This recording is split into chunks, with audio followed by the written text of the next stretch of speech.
भौतिक प्रदेशों को हमने डिवाइड किया किसमें? 6 भू आकृतियों में, जो मुख्य रूप से भारत में पाई जाती है ना। अगर अब आपसे प्रश्न पूछा जाए कि भारत को कितने भौतिक प्रदेशों में विभाजित किया गया है, तो उत्तर क्या होगा? 4। कौन कौन सी बताइए फटाफट, आप बताएंगे एक एक करके। एक आप बताइए, तटीय क्षेत्र, तटीय मैदान। चलिए दूसरा आप बताइए। चलो प्रायद्वीपीय पठार, भूल जाते हैं आप, प्रायद्वीपीय पठार। एक आप बताइए। उत्तर का पर्वतीय श्रृंखला क्षेत्र। नहीं, सब लोग क्षेत्र क्यों कर रहे हो भाई? चलिए, और अगला उत्तर भारत का विशाल मैदान। ठीक है ना। अभी इतना तो हो गया। अब अगर आपसे पूछा जाए इसे कितने भू आकृतियों में बांटा गया, तो कोई बताने में सक्षम है? कौन बताएगा? बैठे बैठे बताइए, बताइए। हाँ चलिए, पर्वतीय क्षेत्र मान लेता हूं, बिल्कुल उत्तर भारत का विशाल मैदान। ठीक है। तीसरा दक्षिण का पठारी क्षेत्र, फिर वही दक्षिण भारत यानी प्रायद्वीपीय भारत का तटीय मैदान। ठीक है। राजस्थान का रेगिस्तान, और उसके बाद भारत के छोटे छोटे जो द्वीपीय क्षेत्र समाहित हैं। कोई डाउट?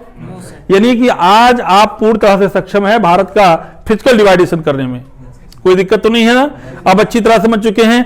अब हम लोग क्या करेंगे? अब हम लोग एक एक करके पढ़ना शुरू करेंगे, है ना। तो सबसे पहले हम लोग पढ़ेंगे क्या? भारत का उत्तर का पर्वतीय श्रृंखला, पर्वतीय क्षेत्र। कोई डाउट है इसमें? इसमें कुछ किसी को पूछना है? आप डिवाइडेशन में मेरे ख्याल से लगभग क्लियर हो चुका होगा, है ना। तो थोड़ा सा अब आप नोट करेंगे, नोट कीजिए,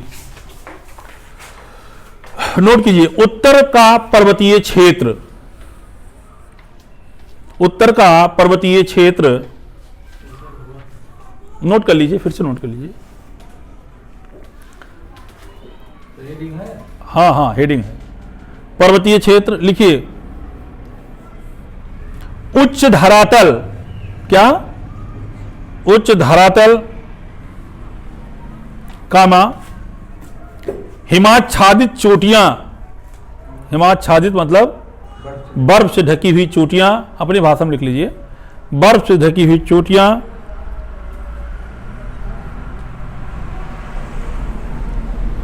गहरा गहरा व कटा फटा धरातल, गहरा व कटा फटा धरातल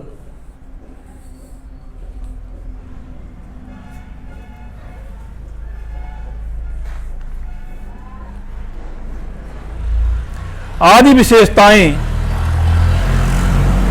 आदि विशेषताएं भारत के इस पर्वतीय भाग को, भारत के इस पर्वतीय भाग को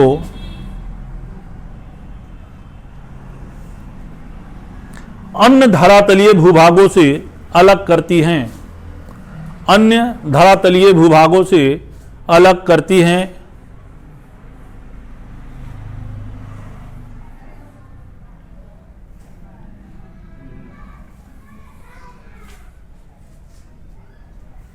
हो गया? तो देखिए, मैंने आपको जो हिमालयी क्षेत्र है, पर्वतीय क्षेत्र है उत्तर का, ठीक है, उसकी क्या विशेषताएं लिखाई? सबसे पहली विशेषता क्या है? उच्च धरातल। चलिए, और बर्फ से ढकी हुई ऊंची ऊंची पर्वत श्रृंखलाएं या चोटियां, है कि नहीं है? यानी कि आप देखेंगे तो भारत में जो सबसे बर्फ से ढकी हुई ऊंची ऊंची चोटियां हैं, वो भारत के किस क्षेत्र में है? उत्तर के पर्वतीय क्षेत्रों में है। इसी पर्वतीय क्षेत्र में ही आप देखेंगे कि दुनिया की सबसे ऊंची चोटियां भी पाई जाती हैं, है ना। दुनिया की सबसे ऊंची ऊंची चोटियां भी पाई जाती हैं। इसी हिमालयन क्षेत्र का भाग क्या है? आपका माउंट एवरेस्ट भी है, वो चोटी है। हालांकि वो भारत में नहीं है, वो नेपाल में है। कहाँ है? नेपाल में है। और जिसकी ऊंचाई कितना है? 8,828 भी कहते हैं, 8,848 मीटर कहते हैं, ठीक है। लेकिन कहीं कहीं आप 50 पा जाएंगे, है? लेकिन 48 ही मानक सही है, क्यों? क्योंकि 2 मीटर कभी कभी बर्फ वहां पे जम जाता होगा, जो कि बाद में पिघल जाता है। इसलिए बहुत दिनों से 8,848 ही माना जा रहा है, ठीक है ना। और आपका उत्तर भी यही लगभग सही माना जाता है, समझ रहे ना। तो 8,848 मीटर जो कि दुनिया की सबसे ऊंची चोटी है, ठीक है ना।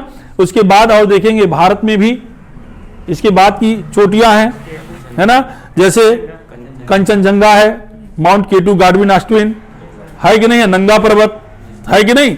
तो ये भी हिमालय की ऊंची ऊंची चोटियों में आता है। और ये उत्तर भारत के उत्तर में जो पर्वतीय क्षेत्र है उसी पर्वतीय क्षेत्र में पाई जाने वाली चोटियां हैं, जो हमेशा क्या है, बर्फ से ढकी हुई रहती है।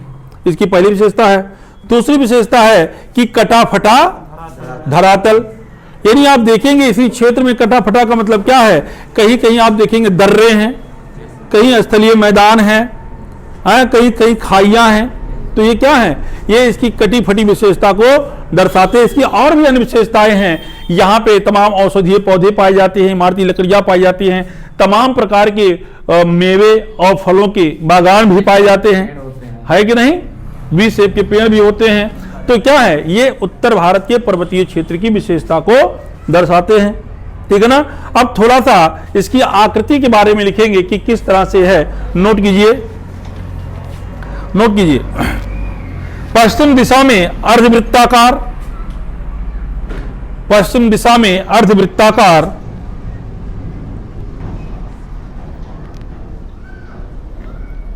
अर्धवृत्ताकार आकृति लिए हुए है, या पश्चिम दिशा में अर्धवृत्ताकार आकृति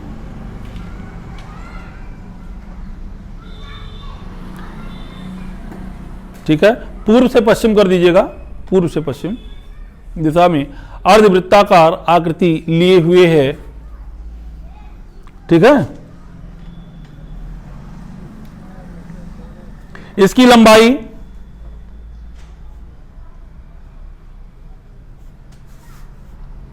इसकी लंबाई 2400 किलोमीटर, कितना, 2400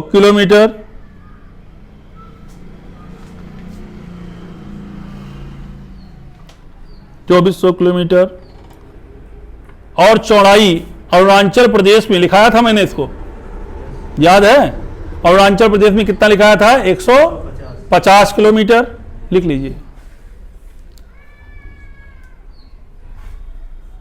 अरुणाचल प्रदेश में इसकी चौड़ाई 150 किलोमीटर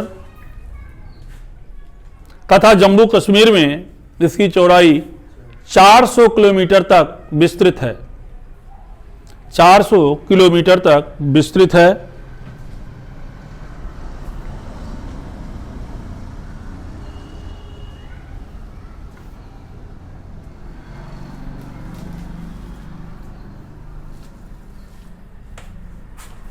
ठीक है, अब ध्यान दीजिएगा, ध्यान देने की बात क्या है। अब इसमें दो बातें निकल कर आई। क्वेश्चन कैसे बनेंगे, आप लोगों की वनडे एग्जामिनेशन में क्वेश्चन बन सकते हैं कि उत्तर से दक्षिण और पूर्व से पश्चिम। तो मैंने लिखा है अर्धवृत्ताकार आकृति लिए हुए है, ये किधर किधर को लिखाया है, पूर्व से, यानी ये है आपका पूर्व, और इधर से पश्चिम में जब आप जाएंगे तो देखिए ये अर्धवृत्ताकार दिख रहा है कि नहीं दिख रहा है। वृत्त मतलब क्या होता है, गोला, और लगभग कैसे दिख रहा है, ये देखिए अर्धवृत्ताकार है कि नहीं है। अगर पूर्व से पश्चिम की तरफ या पश्चिम से पूर्व की तरफ जाते हैं तो ये आपको किस तरह से दिख रहा है, अर्धवृत्ताकार दिख रहा है, कोई डाउट तो नहीं है इसमें। और दूसरी चीज आप देखेंगे, ये है आपका जम्मू कश्मीर, है ना, जम्मू कश्मीर, और ये है आपका अरुणाचल, ठीक है। यहां पे इसकी लंबाई, इसकी चौड़ाई कितनी है, 150 किलोमीटर, और यहीं से जब यहाँ इस क्षेत्र में जाएंगे, ये देखिए ये इसकी चौड़ाई लगभग इतनी व्यक्त होती है, कितना, 400 किलोमीटर। अब तो मैप पे भी सारी चीजें चल रही हैं, अब तो ये याद हो गई होंगी आपको, कोई डाउट तो है नहीं कि जम्मू कश्मीर सबसे ज्यादा चौड़ा हिमालयी क्षेत्र किस प्रदेश में है, तो वह जम्मू कश्मीर क्षेत्र में है, अगर प्रश्न पूछा जाता है। और दूसरा अगर प्रश्न पूछा जाता है कि सबसे कम चौड़ाई या अरुणाचल प्रदेश में इसकी चौड़ाई कितनी है, तो आप कहेंगे 150 किलोमीटर। लगभग मैप पे देख के तो मेरे ख्याल से अच्छा तैयार हो रहा होगा, याद तो हो जा रहा होगा कि नहीं याद हो रहा है? याद हो रहा है। अब देखिए, सबसे बड़ी चीज होती है कि आप जब क्लास करें तो मेरी एक जो है, मैं इस बात के लिए आपको प्रेरित करूं कि आप जितनी भी चीजें पढ़े यही लर्न हो जाएं, क्योंकि मैं जानता हूं आप लोग बहुत व्यस्त रहते हैं, टाइम तो मिलता नहीं। तो भाई इसके लिए व्यवस्था करनी पड़ेगी कि आप यही लर्न कर लें। घर पे पढ़े कि ना पढ़े, तमाम काम रहते हैं विद्यार्थी जीवन में, आपको पढ़ने के सिवा बहुत काम रहते हैं, है कि नहीं? पढ़ने का समय कहाँ मिलता है विद्यार्थियों को? सारे काम के लिए समय है लेकिन पढ़ने के समय नहीं है। इसलिए हम लोगों ने कहा कि अब जो है थोड़ा सा ऐसी व्यवस्था करके पढ़ाई जाए कि जो चीजें पढ़ाई जाए वो लगभग आपको यहाँ लर्न हो जाए, तैयार हो जाए। तो अब क्या क्या तैयार हो गया आप समझ गए। उत्तर का, भारत का उत्तरी क्षेत्र पर्वतीय क्षेत्र है, हिमालय का क्षेत्र है, ठीक है, पहली चीज। दूसरी चीज, हिमालय आप पश्चिम से पूर्व की तरफ जाएंगे या पूर्व से पश्चिम की तरफ जाएंगे तो इसकी आकृति अर्धवृत्ताकार है। और अगली चीज आपको लर्न हो गया कि ये अरुणाचल प्रदेश में कितना चौड़ा है, 150 किलोमीटर, और कश्मीर में सबसे ज्यादा चौड़ा है 400 किलोमीटर। ये बातें तैयार हो गई है ना। पर्वतीय क्षेत्र की विशेषता भी तैयार हो गई। विशेषता में कुछ विशेषताएं मैंने लिखाई हैं, बाकी और भी आप जोड़ सकते हैं, जैसे औषधीय पौधों का क्षेत्र है, फलों का क्षेत्र है, मेवों का क्षेत्र है, ठीक है ना।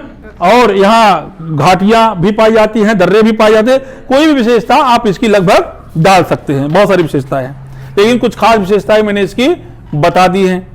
इतना तो लर्न हो गया ना। थोड़ी सी बात और लिख लीजिए, थोड़ी सी बात और लिख लीजिए। अभी देखिए मैप पे आपको दिखाता चलूंगा, आपको लर्न होता जाएगा। नोट कर लीजिए, नोट कीजिए। यह फैलाव 22 देशांतर रेखाओं के बीच मिलता है, 22 देशांतर रेखाओं के बीच मिलता है, और इसकी औसत ऊंचाई, क्या? इसकी औसत ऊंचाई लगभग 6000 मीटर मानी जाती है। इसकी औसत ऊंचाई लगभग 6000 मीटर मानी जाती है।